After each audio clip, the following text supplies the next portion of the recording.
Hello student, তোমরা যারা ক্যালকাটা ইউনিভার্সিটির আন্ডারে 6 সেমিস্টারের ছাত্রছাত্রী আছো এবং তোমাদের রাষ্ট্রবিজ্ঞান সাবজেক্টে অনার্স আছে, তোমাদের জন্য আজকে ক্লাসটা খুবই গুরুত্বপূর্ণ।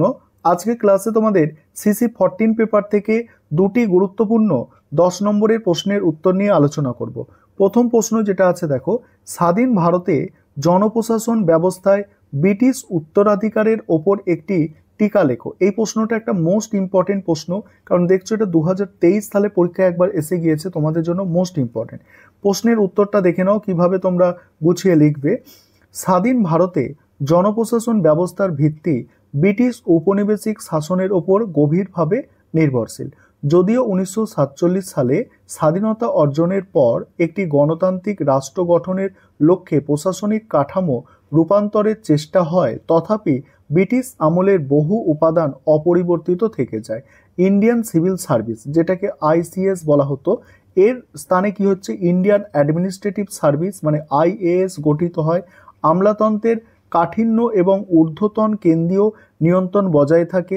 এই প্রসঙ্গে রাষ্ট্রবিজ্ঞানী পল ব্রাস মন্তব্য করেছেন, ভারতের আমলাতন্ত্র ব্রিটিশ শাসনের উত্তরাধিকার বহন করে এবং তা এখনও নাগরিকের পরিবর্তে রাষ্ট্রের প্রতি বেশি অনুগত।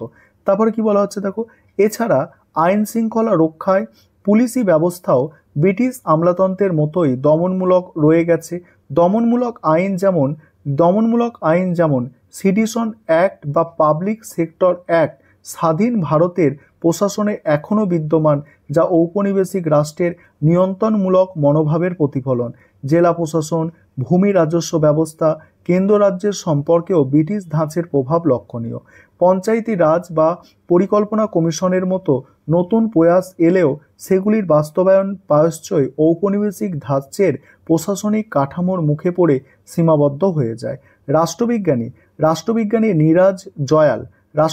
নীরাজ গোপাল জয়াল বলেছেন, এই বিষয়ে বলেছেন, ভারতের প্রশাসনিক সংস্কার প্রকল্পগুলো প্রায়শই মূল কাঠামোকে অক্ষুণ্ণ রেখেই কিছু বাহ্যিক পরিবর্তন আনার চেষ্টা করেছে। অর্থাৎ গভীর কাঠামোগত পরিবর্তনের অভাবে প্রশাসন এখনও জনগণের সেবা করার বদলে শাসন ও নিয়ন্ত্রণের দৃষ্টিভঙ্গিতে পরিচালিত হয়।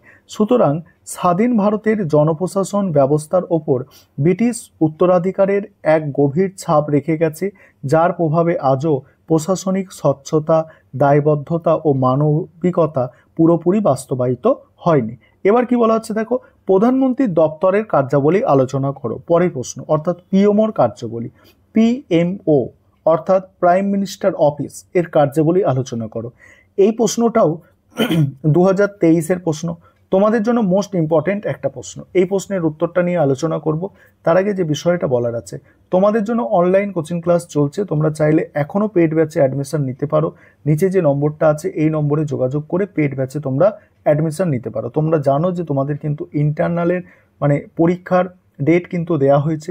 তোমাদের কিন্তু যেটা এন্ড সেমিস্টার পরীক্ষা জুন মাস থেকেই কিন্তু শুরু হয়ে যাবে, আর বেশি কিন্তু সময় নেই।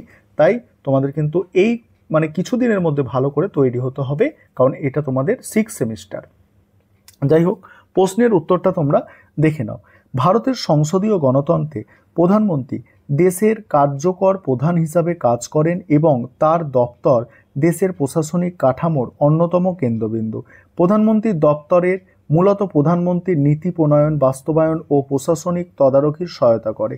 এটি একটি অলিখিত কিন্তু অত্যন্ত প্রভাবশালী প্রতিষ্ঠান, যার মাধ্যমে প্রধানমন্ত্রী রাষ্ট্রীয় প্রশাসন ও নীতি নির্ধারণ প্রক্রিয়ায় সক্রিয় ভূমিকা পালন করে। পিএমওর মূল কার্যাবলীর মধ্যে রয়েছে বিভিন্ন মন্ত্রণালয় ও দপ্তরের সঙ্গে সমন্বয় সাধন, নীতিগত পরামর্শ প্রদান, গুরুত্বপূর্ণ ফাইল পর্যালোচনা এবং জাতীয় নিরাপত্তা ও বৈদেশিক নীতির বিষয়ে প্রধানমন্ত্রীর সিদ্ধান্ত গ্রহণের সহায়তা করা। এই দপ্তর বিভিন্ন প্রশাসনিক সংস্কার, সরকারি প্রকল্প, কর্মসূচির অগ্রগতি পর্যবেক্ষণ করে। এক্ষেত্রে রাষ্ট্রবিজ্ঞানী গিলক্রিস্টের মতে প্রধানমন্ত্রীর দপ্তর একটি ছায়া ক্যাবিনেটের মতো, যা প্রশাসনের ওপর প্রত্যক্ষ নিয়ন্ত্রণ প্রতিষ্ঠা করে।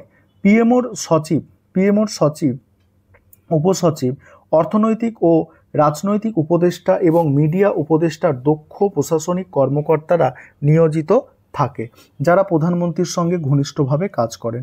তথ্য প্রযুক্তির ব্যবহারের মাধ্যমে এটি প্রশাসনিক সিদ্ধান্ত গ্রহণের গতি এবং কার্যকারিতা আনয়ন করে। এই দপ্তর দেশের নিরাপত্তা সংক্রান্ত সংস্থা যেমন এনএসজি এবং অন্যান্য গোপন সংস্থার কাজও তদারকি করে।